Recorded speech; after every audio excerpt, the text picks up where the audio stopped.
They don't have any faith in Gavin Newsom. Oh, yeah. Which is kind of funny because he wants to be president so bad. That's true what it looks but like. You can't ruin a city and then go on to ruin a state and say, guys, that was just practice. I know. Once I get it as a president, I'm going to fix it. Fix it all. I mean, it's so crazy, but he's such a great politician. I mean, no, he's so smooth. He's not, not, you don't think though. so? No, I think he's terrible. How's he remained in power for so long? Low competition. There's no one who's good is competing against him. There's no sincerity. I should say he's not a good. I should say he's smooth. He comes. I mean, he's smooth. a good bullshit artist. Yeah, that's what I mean. But it's like what the things that he says when he gets confronted with things. We're the highest this and the highest that. Like everybody's leaving. Yeah. You have the highest unemployment. Yeah. You have the highest homelessness. Look what they did with Hollywood. Money's missing. You killed Hollywood. Like Hollywood doesn't exist anymore. It's literally gone. That was such an easy one. Mandated vaccines for kids that didn't need them. You guys, he did horrible shit. 60s world. You got the Supreme Court talking about getting rid of the Voting Rights Act. And that's very real. Yeah. That may likely happen in just a matter of months. I mean, they're rewriting history, censoring historical facts. It's a unbelievable moment. All this anti-woke stuff is just anti-black. Period, full stop. All the CRT, ESG, DEI stuff, that's all this is. It's this great purge, and it's happening in real time. And I'm sitting here, and I feel like, luckily I'm governor, but like we're not doing enough. Right. We're not calling this out. We're not drawing a line here. And again, it's not about Democrats or Republicans. It's about who we've right and wrong, man. Yeah, right it's and right wrong. and goddamn wrong. Daylight and darkness. I feel like any time. Boy. So we got to talk about greasy Gavin Newsom, who is in fact running for president, and he may pretend like he's not running for president, but we know he's running for president because he's already debuted his black accent, right? His black accent that it seems like Democrats who want to run for president, right? This is what they do when they're trying to pander to black people, which is what Gavin Newsom was doing on Stephen Jackson's podcast, pretending like he grew up like a poor black person. Take a look. But also, it was also about paying the bills, man. And it was just like hustling. And so I was out there kind of raising myself. Turning on the TV, started, just getting obsessed, sitting there with the Wonder Bread and 5 stacks of, it's like the White Stack 5 story. Come on. Kraft macaroni and cheese. Bro. Are you talking about me? Young YG. YG, but man. I do it. Every day in the backyard, just bouncing the basketball, throwing the ball against the wall until the ball is just like fraying, man. And your arms fall yourself. off. That's it, whole thing. So just, and then, then this student that was shitty student is in the back with his head down, all of a sudden started throwing the baseball a little faster than everyone else and started, make a few free throws because I was sitting there practicing 500 of them every damn night. And in high school, I look up in the stands, my dad's back up there. Okay, dope. And it's like, man, and then he's bringing his friends and you're captain of the team and you're like, gee, and it just saved me and it got me into college. Okay, Gavin Newsom isn't poor. Like, yes, he had a single mother, but his father's a well-known attorney who worked for Gordon Getty, the billionaire Gettys. So he can sit on the All That Smoke podcast and talk to 2 black men and riff about Wonder Bread and mac and cheese. But that is not a man who grew up with any kind of struggle. And if you want to be a serious candidate in 2028, I need you to stop going to black spaces and giving some kind of pseudo-struggle story, okay? It's giving hot sauce in my bag. Like, okay, you grew up rich, just don't be embarrassed about it. If anything, you should say, I've seen the wealth disparity, I've been blessed to be on the other end of it, and I want to make sure that everyday Americans get access to some kind of life where they're not struggling and worrying about their monthlies, their utilities, their daycare. It's just not that hard to be authentic and care about people. Less performance, less hot sauce in my bag, and more just talking to people like regular people. Please, Democrats. Yeah, so I gotta say, this is Gavin Newsom's hot sauce in the bag moment. This is his I grew up in a black church moment, right? Remember Biden saying that? Okay, this is the I wash my collard greens in a bathtub moment that Kamala Harris had on the campaign trail. Why is it that all of these politicians try to appeal to black people in the most cringiest and stereotypical ways possible, right? As a black person, seriously, when Democrats do that, low-key, I kind of feel like I'm being called the N-word, right? Straight up. like real talk. Anytime a Democrat comes out here and they debut a new accent, right? They try to sound ghetto. They try to sound hood. They try to be stereotypically black. They try to do stuff and say stuff that we know they're only saying in order to pander to black people. Yeah, I kind of feel like I'm being called the N-word, right? By these Democrats. That's what it feels like. You're insulting my intelligence, okay? That's what I really mean.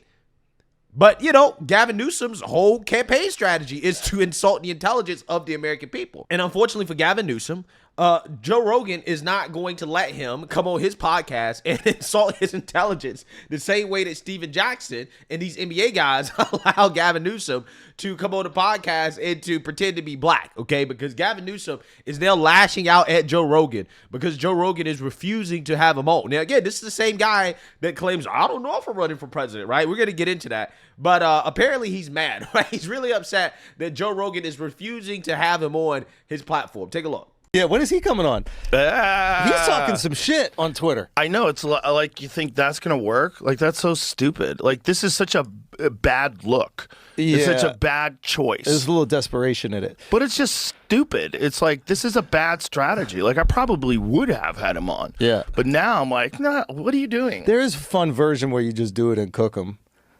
You know?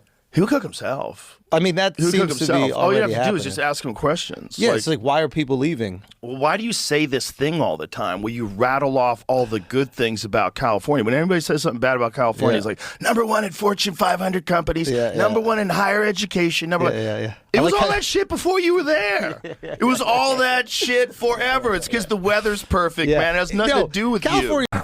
He won't look. He hasn't for years and years. He's been attacking me, and it's one way, and he won't have me on. He's consistently not having me on. By the way, I'm moving on. I have no interest. You're done with him? Joe Rogan's the Facebook of podcasting.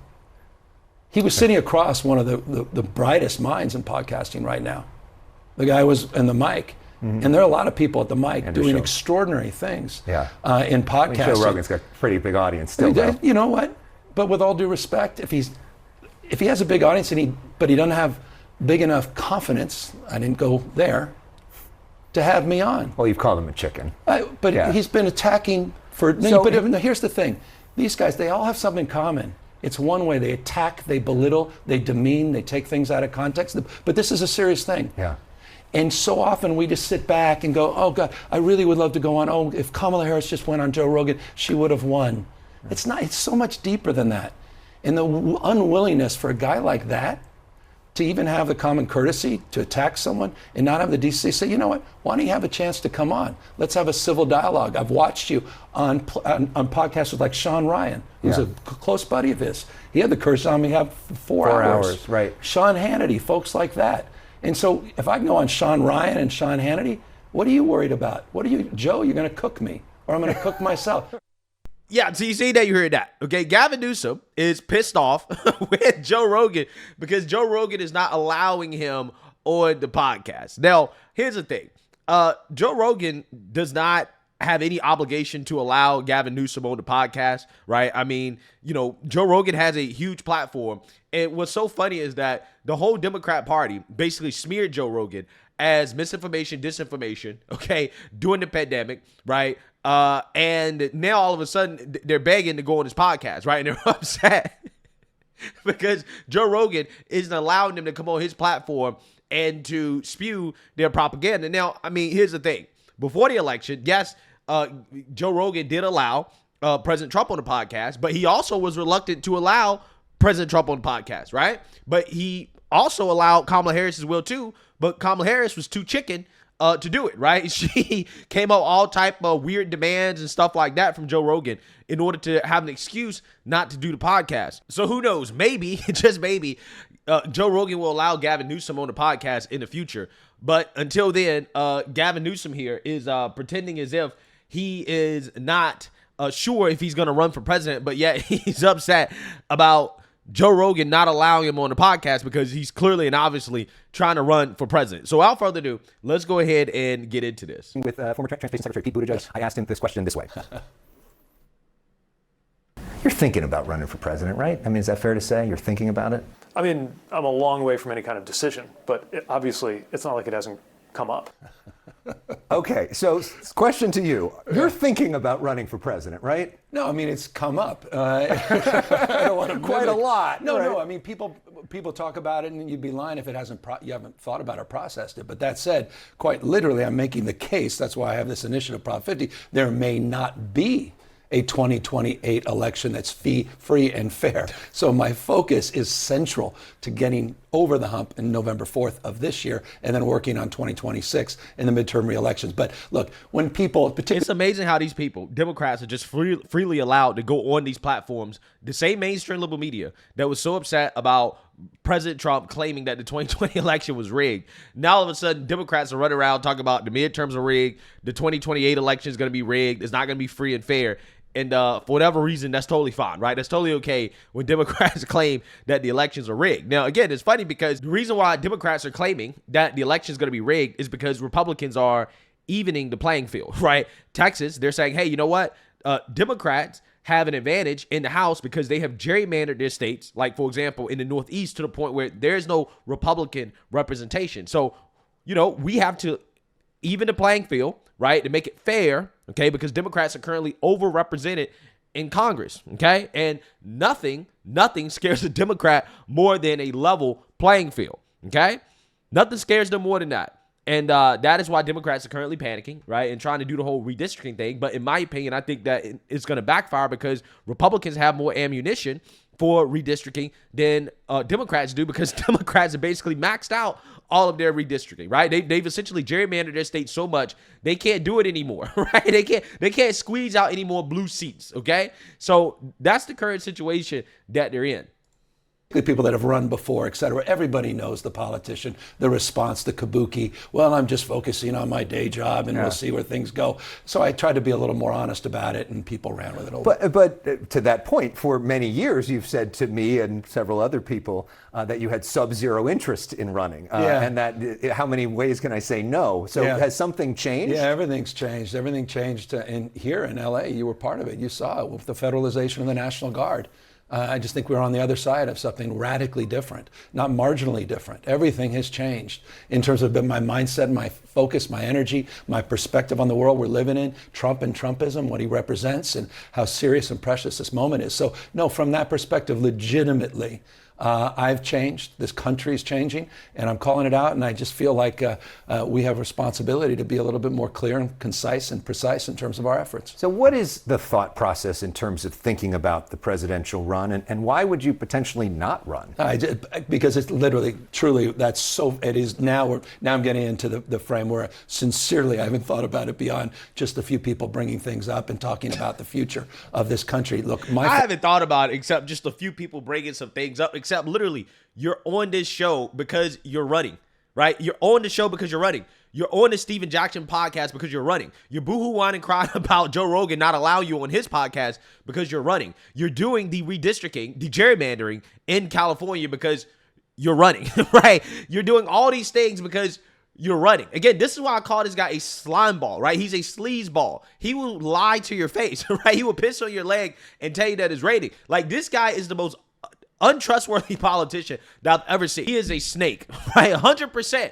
Okay. And the reason why you know this is because, okay, at the beginning of this year, when Democrats were trying to figure out what direction they should go in, okay, should they capitulate to the far left or should they try to be more moderate? This dude had Charlie Kirk on his podcast, Steve Bannon, right? He was out here talking about, biological boys competing against biological girls in sports and how, it's an issue of fairness. Like, he was trying to sound moderate, right? On an issue that, let's be real. In his state of California, he has been very far left on. He has been a champion for so-called trans rights, okay? But after the election, because he was making a political calculation, he was like, well, see, I guess it is about fairness, right? Like, he was acknowledging a little bit of reality. But see, when the Democrat base rejected Gavin Newsom doing that, he went back to, oh, well, let's be more Trump deranged, right? Let me go back to being, far left, right? And it really shows you that this guy has no real principles. He doesn't have any real core beliefs outside of saying whatever he needs to say in order to try to get reelected, right? That's what's going on here. Focus is on the essential nature of calling out what Trump Your is. focus should be on your state. You got a homelessness problem, when you spent $20 billion and homelessness got worse. It got worse, okay? You got drug problems. You got crime problems. You have a cost of living problems, okay? You have a ton of problems in your state that needs to be solved, but yet you're worried about Trump. Notice how he's talking about everything in these interviews except the state of California, right? It's almost as if he can't campaign on California, right? He can't campaign on what he actually has done for California or the results of his policies in California because the results have been bad, right? They haven't been good. Again, which is something that Joe Rogan laid out, okay? So he has to run on Trump derangement. He's not talking about his state. Tell me about your state, right? Tell me about California. He don't want to talk about California. Doing in real time, the shock and awe, and how it's become more and more normalized and socialized, things that are complete deviancies from normalcy, they have to be called out with some firmness and much more aggressiveness. And so look, that's my contribution to the moment. To the extent that contribution adds value to that conversation, that's for another time. But right now, my focus is on the time I have between now and November 4th in winning Proposition 15. So past the midterms before you even think about the other stuff. I mean, I don't even, the whole idea is so absurd to me in so many different respects, because this is not, it was never on my bingo card. I didn't grow up saying, one day I'll be this person. It's not a photo on the wall of me meeting someone. There are people that think that you were that way back in the day. I think well, that's a whole deeper conversation of perception versus reality, and I have a lot of work to do on that, and I'm going to be doing a little more of that with this book. And now it sounds like, oh, here he's got a book. Of course he's running, but truly, I've got a book that I'm putting out next year, early next year, that I've been working on for 4 or 5 years, because I can't take the perception of me versus the reality of what I experienced growing up and in my own childhood and my own experiences. So I'm trying to shapeshift that from my perspective, not everyone else's. Yeah. So Gavin Newsom is going to go on to explain how he grew up as a poor black kid, right? But again, does everybody see through the con artistry here, right, from Gavin Newsom? The man got a book on the way. He is doing all these podcast tours. He ain't talking about the state of California at all. He's just talking about Trump, right? He's involved in, the national elections. But I don't know if I'm running for president, right? I honestly haven't really thought about it. Just a couple of conversations here and there. It's like, bro, every move that you're making literally is to help you run for president, right? Like everything this man is doing is calculated, like a politician, and it's so easy to see. It's so easy to see through. So again, we're gonna see, right? We know that he's running. Kamala Harris has also indicated that she's thinking about running as well too. And my response to that is great, right? I'm hoping that Kamala and Gavin Newsom run, because they would be very easy to beat, right? I mean, come on. Gavin Newsom has the worst record, right, as a Democrat governor that I can think of. He'll be easy. Kamala Harris will also be easy as well too. So yeah, I encourage them to run, right? Go ahead and run your worst people, Democrats, please. And especially considering how in the primaries, these people are going to have to be far left lunatics, right? They're going to have to be far left lunatics in order to get through a primary. And they're going to have a hard time in a general election trying to appeal to sane people after getting through a Democrat primary. Because again, the Democrat Party is now super far left. They're now the party of socialists, okay? And Gavin Newsom, the way he's governed the state of California, he isn't too far off. And he's going to have a hard time running away from that record, in my opinion. But let me know what you guys think. Make sure you like, comment, and subscribe. Most importantly, share a Black conservative perspective. Peace.